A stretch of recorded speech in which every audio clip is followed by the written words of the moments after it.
Spika wa bunge la kitaifa Moses Wetangula amemwomboleza mbunge wa Isiolo Kusini Mohamed Tubi na kusema kuwa alikuwa kiongozi shupavu na wa kuigwa na wengi. Akiongea katika hafla ya mazishi yake hii leo mjini Isiolo, Wetangula amesema kuwa mbunge huyo ameacha pengo kubwa. Kadhalika ametoa rambirambi zake kwa familia yake kwa siku ya majonzi, kwa sababu tumempoteza mbunge wetu.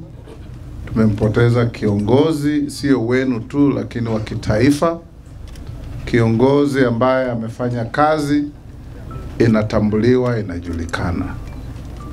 Naelewa desturi za Kiislamu, mazishi inakuanga ya haraka na hakuna maneno mengi ya kusemwa.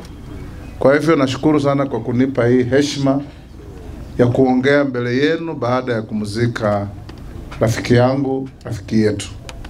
Tuko hapa na wabunge, nitawatambulisha, lakini kwanza kabisa ni kuleta rambirambi ya bunge yetu yote, mabunge ya kitaifa na ya seneti, kwa sababu mwenzetu amekuwa anahudumu chini ya Parliamentary Service Commission ambayo mwenyekiti wake ni mimi.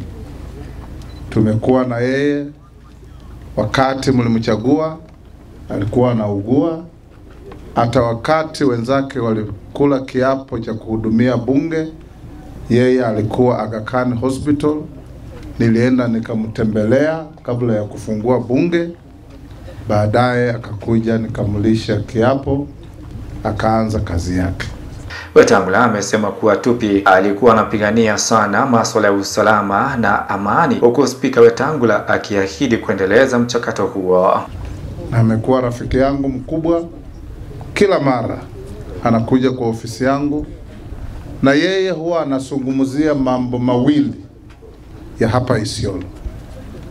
Hata hotuba yake ya mwisho katika bunge karibu miezi miwili iliyopita, nilimpa nafasi kuitisha taarifa kutoka kwa serikali kuhusu mambo ya usalama hapa Isiolo. Alizungumzia mambo ya usalama kati ya Isiolo na majirani zake na kati ya wananchi wa Isiolo. Akauliza serikali kuu, waziri wa mambo ya usalama akuje atembelee Isiolo, awasikize wananchi, akuje atembelee hapa wananchi, awasikize. Hiyo jambo bado iko mbele ya bunge, na wakati hiyo taarifa inaingia, nitahakikisha inafikia wananchi wa Isiolo.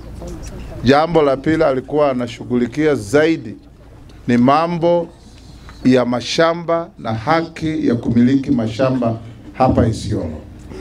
Alikuwa pia ameniletea hoja ili alete bunge na nilikuwa nimemkubalia. Kwa hivyo mmepoteza mtetezi wenu, mtu mwenye yako anabishana na watu kiholela holela, mtu mwa heshima yake mwenyewe na kwa wengine. Kwa hivyo kwa niaba yangu, niaba ya bunge yote, familia yangu na marafiki zake, tunasema pole sana. Wetangula pia, ambaye alileta rambirambi za Rais William Ruto, amesema kuwa Rais Ruto alimtambua mbunge huyo, huku akiwaomba wakazi wa Isiolo kudumisha amani. Pia wakati marehemu ameaga jana, rais wetu yuko kule Kitui kwa kazi ya kitaifa. Nimeongea na yeye vile profesa amewaambia. Hata rais alikuwa ametutolea ndege 2 za kijeshi kubeba mwili na kubeba marafiki wa bunge kuja hapa, lakini sisi kama bunge tulikuwa tumeenda mbele yake. Nilikuwa tayari nimepatiana ndege 2 kutoka bunge ambazo zilileta wenzetu ili kuja kutoa heshima za mwisho. Kwa hivyo wale ambao tunampenda Mheshimiwa Tubi, wale ambao tulikuwa marafiki zake, wale ambao tulifanya kazi na yeye, vile imama amesema, kama mlikwaruzana, tumsamehe, aende kwa Mwenyezi Mungu akiwa huru bila mzigo hapa duniani. Akielekea hivyo, tunasema wale mliompenda muendeshe siasa yake ya amani na kupendana na watu. Nilipofika hapa, nimekutana na familia yake.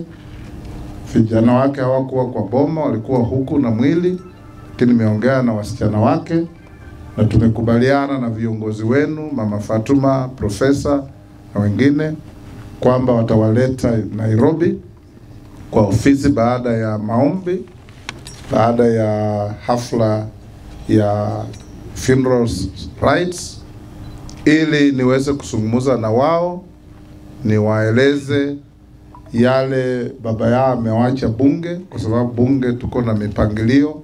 Mwenzetu akitoka, kuna mipangilio ya kusaidia familia yake, na hiyo usaidizi itakuja kwa familia kupitia kwa mkono wangu, na rais pia amesema atachangia hapo. Wetangula ametoa ujumbe wa umoja miongoni mwa Wakenya. Mheshimiwa ameenda, amemaliza safari yake, na tumeambiwa pale, ukiwa king, ukiwa mlalahoi, ukiwa nani, njia ni ile ile.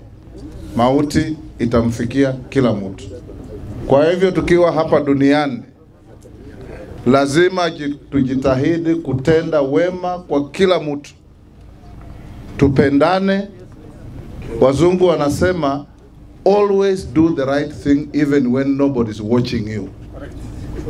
That is how we should live.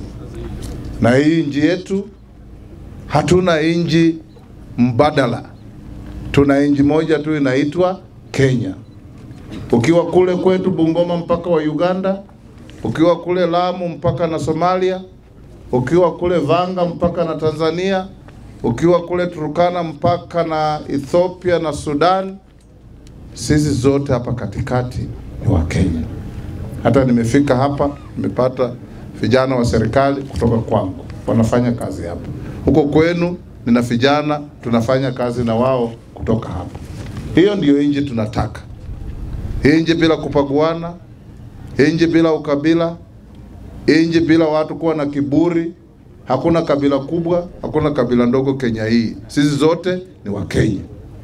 Na tukiwa na hiyo heshima, our country will go places. Nyinyi mnajua hapa Isiolo ndio litambuliwa katika serikali yetu na Kibaki kwamba this is the center of Kenya. Na tulisema hapa we are going to have a resort city. Hapa we are going to have an oil refinery. Tulete mafuta kutoka Turkana kwa bomba mpaka hapa refinery kuwe hapa. Tukuwe na international airport. That dream of Isiolo should never die.